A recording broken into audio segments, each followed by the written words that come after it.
just wrapped our revival up, and this past week, and we've heard some great messages, some great insights, some great applications to take for it, take from it. And I pray, God, that you've been spiritually uplifted as well. A couple of weeks ago, we kicked off a sermon series right before our revival took place on the heart of God, or the heart for God. And we kind of hit on David's life.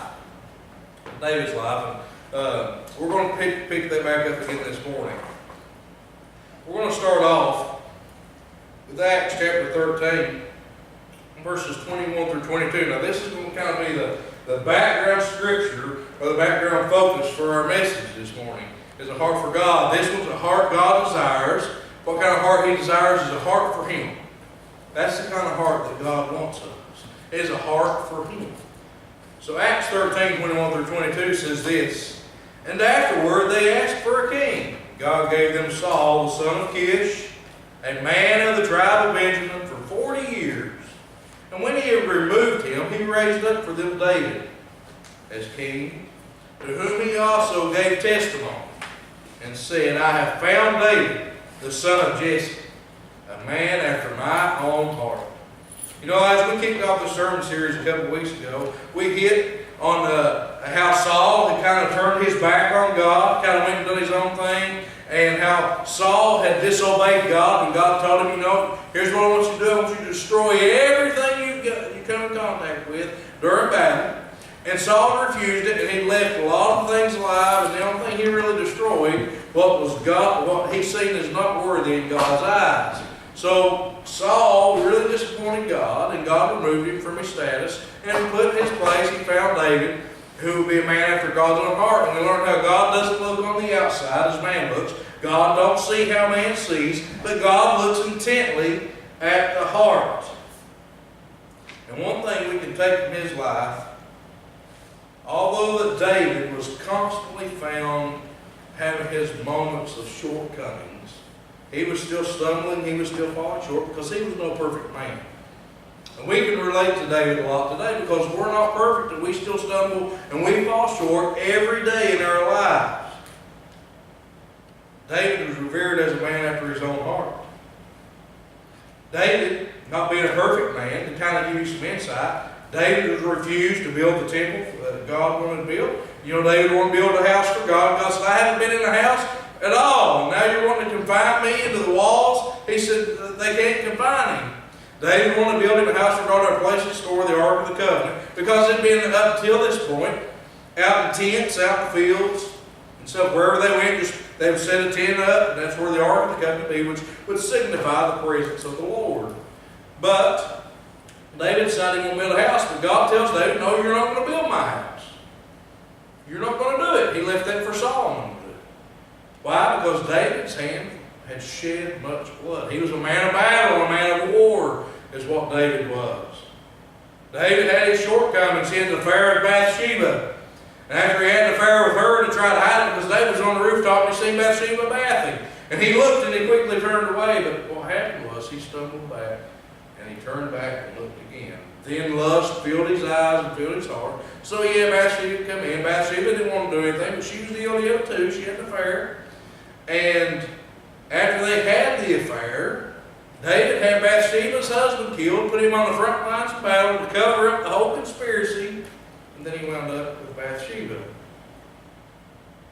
We know that David had his moments of shortcomings. Through all this, even to this very day, although David had still had his flaws, you can go out and ask a lot of people what they can tell you about David, aside from the fact that he did kill Goliath. Aside from that, what does the scripture say about David? And many will tell you that it says that he was a man after God's own heart. He was a man after God's own heart. Many important people are mentioned in the scriptures. A lot of people. Abraham, for instance. We have Abraham, who was the father of many and father of the nations. And through his seed, God blessed his seed and will ultimately lead down to the coming of Christ. He was called a friend of God. Then we have John the Baptist, who was the voice in the wilderness proclaiming, prepare, make ready for the way of the Lord. that prophesied this in Isaiah chapter, it was prophesied in Isaiah chapter 40, verse 3. And then you have John, whom Christ gave his mother to while he was on the cross. And he said in John chapter 19, 26 through 27, says this, when Jesus therefore saw his mother and the disciple whom he loved standing by, he said to his mother, Woman, behold your son. Then he said to the disciple, Behold your mother. And from that hour, the disciple took her to his home, took her away, led her to his home. Although this had taken place, it was not referred to with John either as being a man after God's own heart. What exactly does it mean for us? Or what's the take back from this? What can this say about us? Well, number one, here in a few moments, we have to do the thing we have to do and realize. We have to truly have a heart for God, or to be a person after God's own heart. And what it takes is this. Number one is it takes an open heart. It takes an open heart. You have to be open. You have to come to the realization yourself, hey, I need God. An open heart means to completely open yourself up to God. Completely open it up and lay it all on the line. It does not mean to go ahead and try to hide your flaws from Him, because you can't hide it from Him. God knows. God created you. He knows you so much that the hair on your head's numbered. He knows you. He knows you better than you know yourself. After all, it also means that we must have an open heart with ourselves. If we continue to neglect, or we continue to play down the seriousness of our sins and our flaws, we have put the blinders on. We have become blind to it. Then we blinded to the magnitude of the repercussions that our sin has. Then we can never truly open ourselves up to God. You have to have an open heart. You have to realize your need for Him. I feel in society today that we've all been exposed to the sin so much around us that we've become numb to the realization of how powerful and how deadly that sin truly is. Because we're exposed to it so much. We're exposed to it. And what the penalty of that sin is. I've used this analogy a lot, and I continue to use it. You're probably tired of hearing it. Of the frog in the water. You take a frog, you put him in a kettle of cold water. He'll stay in there all day. You take a frog, you throw him in a kettle of hot water, he's going to jump right out. You take that same frog and you put it in a kettle of cold water and you heat it up gradually, the frog will stay there, completely stay there until he's cooked to death. And that's how sin can be around us if we're not careful. That can become us, especially when you're exposed to it on a constantly daily in your life and your routine. That's why we're told in 2 Corinthians 6:14, do not be unequally yoked together with unbelievers. What fellowship is righteousness and lawlessness? And what communion has light with darkness? We learned this morning about the light of the world. How God created the light and spoke everything to existence. If we're constantly exposed to that lifestyle, then we can become like the frog in the kettle of water. We can we'll become numb to the sins of our lives. We'll become totally numb to the repercussions of it. And we will stay there until we slowly cook to death. When was the last time you truly opened yourself up to God? When was the last time you actually took time to sit down alone with Him and allow Him to speak to you through His Word? Just you and God and nobody else. This gives you a moment you could really pour your heart out to Him. When was the last time you asked God to search your heart? When was the last time you asked God to reveal your flaws to you in your life? Psalm 139, 23 and 24 says this, search me, O God, and know my heart. Try me or put me to the test to know my anxieties and see if there's any wickedness or wicked way in me, and lead me in the way everlasting. David prayed that God would search his heart and know his heart, and to try Him and to know His thoughts, and if he had any kind of wickedness in his life, to pull him out of it and away from it and lead him in the other way, in the way that leads to Him. He wanted him to remove him from it because David didn't want no part of anything that was going to separate him from the love of God. And that can be said for us. There should not be anything in your life that separates you from God. Nothing. Absolutely nothing. How many of us can confidently say that we need to have courage to have prayer like that? Because when we pray like that, God listens, and you have to be careful. Because if you don't really mean it, don't pray it. Because it will be, God will help you do it. Because sometimes when you pray a prayer, you're like, man, I wish I hadn't prayed for that. It really pushed me my limits today. I'm pretty sure that as a prayer that we can all pray. Because we all have corrections or short spots or shortcomings in our lives that need correction. We all have those moments. Sadly today, especially in the church, we often find ourselves trying to run from God or hide our shortcomings or our flaws from Him. We want to try and hide them from Him. We all know that really doesn't work. It don't work out that way. We can all take, for example, and call back to mind Jonah. God gave him a specific task to do. He said, hey, I want you to go to Nineveh. I want you to proclaim this gospel and tell them what they're doing wrong. And tell them that all the wickedness they're doing. And Jonah's like, I don't really know about this, God. I don't think I want to do this. So what's he do? He goes and he runs and tries to hide from God. He gets on the next ship sailing out. He probably went up and said, I don't even want to know where you're going. Just put me on the boat and get me out of this place. And he goes out on the ship. Well, while he's out on the ship, the big tempest comes or a big storm comes. Jonah's in the belly of the boat, down in the main bottom of the boat. Why? Because he's trying to hide from God. Then right at the point, the ship, the men's up top throwing stuff overboard, throwing it all over, everything over. He says, throw me over. He said, I'm trying to run and hide from God, and I know this is because of me. And they said, no, you're crazy. He said, I'm telling you, throw me overboard. When he throws him overboard, the giant fish, the great fish, comes and swallows him whole and takes him and spits him out on the land where he needs to be. You cannot run and hide from God. I'll tell you something right now, friends, that's impossible. It's an impossible task to try to hide from God because God knows you. He knows you better than you know yourself. You can't hide your sins from Him. It don't matter where you go or how deep you try to put it down in your heart.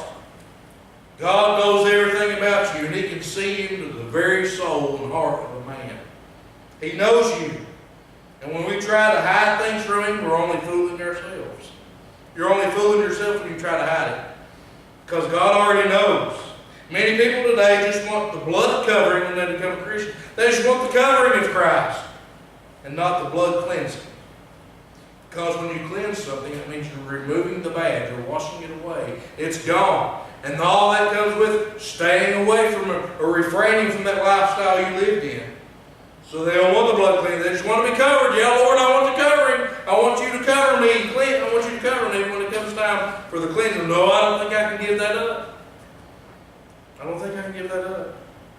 They say, yeah, I want to go to heaven, but I don't want to give up my football on Sunday mornings or Sunday nights or Wednesday nights. I want to stay home and watch this. Yes, I want to go to church as long as it don't get in the way of my time out of my boat, my fishing time. Yes, I want to go to church as long as it don't interfere with my hunting time, my time out in the hills. Of course I want to go to church as long as it don't interfere with my family time. Bring your family with you. Bring your family with you. Allow them to learn and grow close to God with you, because that will be a bond that will be unshakable and unmovable. If they don't, if they don't want to, that's on them. But don't allow it to hinder you, causing you to neglect the assembling of ourselves together on Sunday mornings. Hebrews 10:24-25 says this, let us consider one another in order that we stir up love and good works, not forsaking the assembling yourselves together as in the manner of some, but exhorting one another, and so much more as you see the day approaching. So much more as you see the day approaching. Because we can look and we know the day is coming, so that means anytime. Don't allow anything to hinder you from gathering together with the saints here at the church. Because we can see it closer, the day drawing closer as you're getting older. I can look now and say, man, I look back at my life and how quick time's flown by. Kaylee's birthday was this past week. She turned 15 years old. And I can't believe how quick that's went by. It goes quick. James would say it's like life is like a vapor in the wind. It's here today and gone tomorrow. And I see that more and more every day in my life. How quick time flies by. And to kind of throw you off now, do you know that today is September the 2nd? Today is September the 2nd, so which means, to kind of put it in perspective for you, Christmas is just like 2 or 3 months away. Then the New Year is right at 4 months away. This year is gone. Now where's time gone? It's flown by. It's flown by. Don't put anything before God, brothers and sisters. When you put Him first, everything else will fall right into place. Everything. He didn't put anything before you, even to the point of death. He died for us, bearing our sins and guilt on the cross of shame to give us the hope because of His great love for us. He put us first, and shame on us for putting anything before Him in our lives. He should come first, and when we pray, He already knows our hearts. He knows what we're going to say before we even ask. He knows our hearts. He knows where our soul lies. He knows the condition, how the heart is before we come to Him. He knows us. He knows us. He knows where our heart lies. We just need to open up to Him and pray in complete submission to Him. 1 Chronicles 28, 8-9 says this, Now therefore, in the sight of all Israel, the assembly of the Lord, and in hearing of our God, be careful to seek out all the commandments of the Lord your God you may possess this good land, and leave it as an inheritance to your children forever. As for you, my son Solomon, know the God of your father, and serve Him with a loyal heart and a willing mind. For the Lord searches all the hearts and understands all the intent of the thoughts. If you seek Him, He will be found by you. But if you forsake Him, He will cast you off forever. You have to earnestly seek Him and open your heart up to Him. Number 2, we need a believing heart. We need a believing heart. How many here believe that God is the God of truth? And I think we can all say that we believe He is. That He is a faithful God. He will keep His promises. He will keep His covenant. And that is impossible for God to lie. He is with us always. And that includes not only during the times when we are in the valleys, but also when we're in going through great times as well. Sometimes we find ourselves only calling out to God in the uh-oh moments of our life. That's the only time we want to holler for Him and say, Lord, I need help. I've stumbled, I fell here, and I can't get up. That's the only time we want to call that for Him. And we forget to call out for Him on the moments of the great job and the pat on the back of our lives. And thanking Him for those moments. James would put it this way, we would need to remember this. It would do us good to recall this verse in mind. Especially when you're filled with blessings. When you receive something good or great news. We need to remember this so we can give praise where it goes. James would put it this way in James chapter 1:17. Every good and perfect gift is from above, and comes down from the Father of lights, with whom there is no variation or shadow of turning. We need to learn to trust in the Lord in every aspect of our life. Every aspect of it. No matter what the situation is. Because sometimes it's not a really good situation that you're in. And you can't see the light at the end of the tunnel. You need to just bow and place your trust in God and lay it in His hands to help you through. We need to learn to give Him our trust and solely confide in Him. Isaiah chapter 26 verse 4 says this. Trust in the Lord forever. For in Yah the Lord is everlasting strength. Now the New Living Translation, or some translations, would put it this way. He would say this. He is the eternal rock. And if you have a footnote, it will probably say He is the rock of ages. The rock of ages. Through the poem it says this. The rock of ages tried and true. Oh, how we owe so much to you. For in your strength we confide, to shelter us safely from the tide. Rock of ages, so bold and strong, keep me safe all the day long. Many today place their hope and trust in the physical things of this world. Why do you think that is? Because sadly, that is where most of the world's heart lies, is in the physical things of this world. They're placing something that is the physical that they can hope place their hands on. Matthew chapter 6:21 tells us this. It says, where your treasure is, there your heart will be also. So what does that tell us about David? David was a man after God's own heart. So what does that tell us about David? It tells us his hope and his trust was in God. Even though he had his moments and his flaws, he placed his heart in God's hands in all circumstances.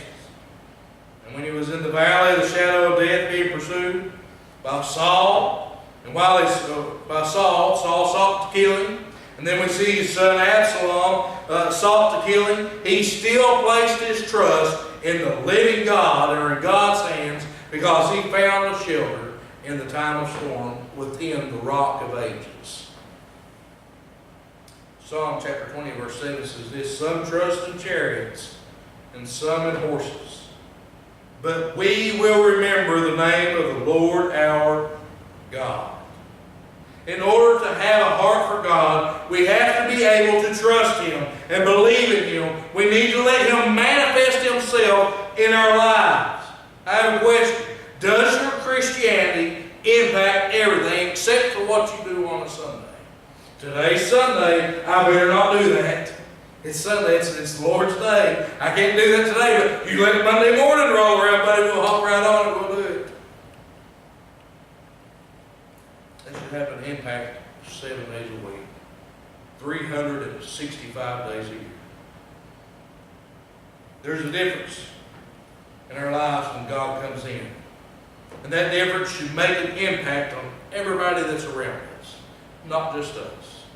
Like throwing a big rock into a swimming pool or into a water hole. You feel the waves all around you. Or you're splashing in the water and somebody's there floating on a float in the pool. The waves, they feel the impact that you're having. That should be the impact that God should have on you. It should impact everybody around you.